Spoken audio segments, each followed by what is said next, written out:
Friends, I got a challenge for us, and I think this one might be the most difficult one thus far, at least for me, but it's inspired by a friend of mine that I saw at the gym a few weeks ago, and we're in the sauna together, and I walk in and he's already having this conversation with this guy that I don't know, and I just see how they're getting into like some pretty deep stuff in the conversation, and eventually I jump into the conversation, and the guy that he was talking to was super encouraged at the end of it. Me and my buddy just encouraged this guy, and we walk out. I said, "Hey man, like how did you get into that conversation with that guy?"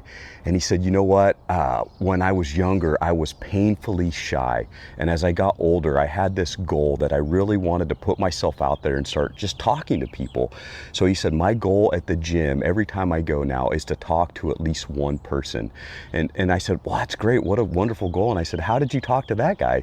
And he said, the other guy had curly hair, and he just said, "Hey, is your hair naturally curly, or do you put something in it?" Which is kind of a strange question, right? But it opened up the door to this conversation where this other guy was super encouraged, and it just made me think, like, sometimes we have to be a little bit bold and put ourselves out there, put ourselves in uncomfortable situations so that we can encourage people.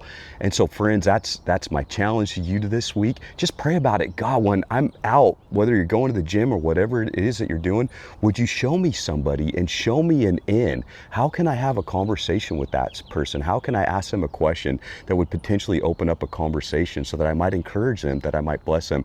I was also in the gym the other day, and guys, this is another cool thing. You know, I've got this hat, and I don't know if you guys can see it, but it says, "I love Jesus." And this guy came up to me, he's like, "Oh, I like your hat." And we just had a great conversation with that, and we were able to mutually encourage one another. So guys, whatever it is, whatever works for you, I just encourage you in that. But I also encourage you to pray about it. Lord, would you help me to be bold in my encouragement today? Help me to see people that I might not necessarily normally see, and give me the words to encourage them. And as always, guys, may God put that person directly on your heart this week. Make it so clear to you, and may God also put you on someone else's heart so that you might be encouraged. Love you guys. Have a wonderful day.